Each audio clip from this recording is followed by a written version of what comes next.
Hello, hello mga momshi! Pagkatapos ngang makaalis ni Daddy Bino pa Abu Dhabi, ay attend naman kami ng birthday party ng aming tito, kaya tara samahan nyo kami sa aming mga kaganapan. So ito na nga mga momshi, another day, another mini vlog na naman tayo for today's video. Maaga nga akong nagising today dahil kailangan ko munang makapaglinis dito sa bahay at makapaglaba dahil natambakan na nga ako ng mga labahin. At syempre, bago nga gumala ay kailangan gampanan muna ang mga obligasyones sa ating mga buhay.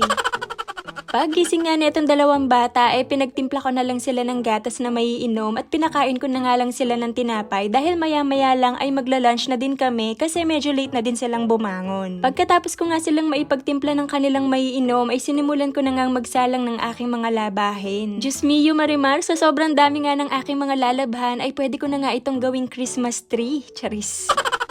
Sinabay ko na nga rin kasi sa paglalaba at pinalitan ko na nga rin yung mga cobre kama namin dahil halos 2 weeks na rin namin itong ginagamit. Buti na lang nga at maganda naman ang araw ngayon at nakikisama naman ito kaya paniguradong matutuyo agad ang aking mga sinampay. Aalis din kasi kami mamaya ng mga bata dahil a-attend kami ng birthday party at 6 PM pa naman yon kaya meron pang time para makapaglinis-linis dito sa loob ng bahay. Anyway, fast forward, nandito na nga kami agad sa restaurant kung saan gaganapin yung birthday party. Hindi na nga rin ako video kanina dahil medyo madilim na din sa daan at kailangan makapag-focus sa pagmamaneho. Pero bago nga kami nakapunta dito ay sinundo ko muna si Mamila. At sumabay na nga lang siya sa amin papunta dito dahil pinakaayaw nga niya yung nagdadrive ng gabi. So dito nga kami sa Enjoy Restaurant located sa Global Plaza, Mexico, Pampanga. Pagdating nga namin ay nag-hi lang muna kami sa mga kasama namin at kay Tito na birthday celebrant. And syempre, chinek na rin agad natin yung menu at buffet nga pala ito mga momshi kaya marami kang mapagpipilian. May mga iba't ibang food nga din sila dyan, from Asian to Western food tulad ng steak, sushi, sashimi at marami pang iba at ikaw na nga lang ang bahala kung alin ba yung mga bet mong pagkain dyan. Kumuha na nga agad kami ng pagkain at itong si Basti nga ay kumuha agad ng pasta tapos dinagdagan niya netong crispy alimasag. Pero hindi ko sure kung tama ba yung tawag ko dito, basta yung mga maliliit na crab tapos ginawang crispy at masarap isawsaw ito sa suka. At itong si Mamila naman ay mapagpanggap dahil magsasalad daw muna siya.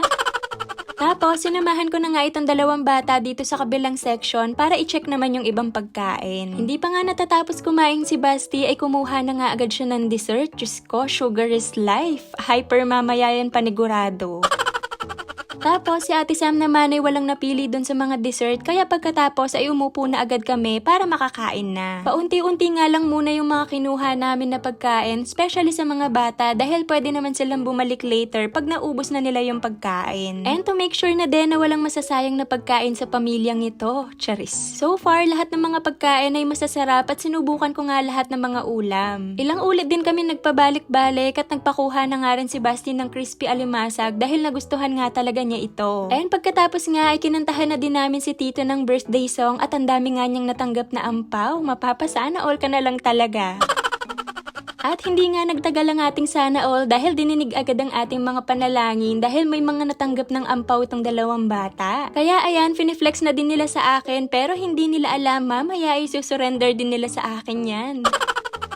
Siguro, almost 2 hours din kami nagstay dyan at sinulit talaga namin yung food at maraming kwentuhan. At yun lang naman yung chika ko for today's video mga momshi. God bless! O, siya nawa. Babush!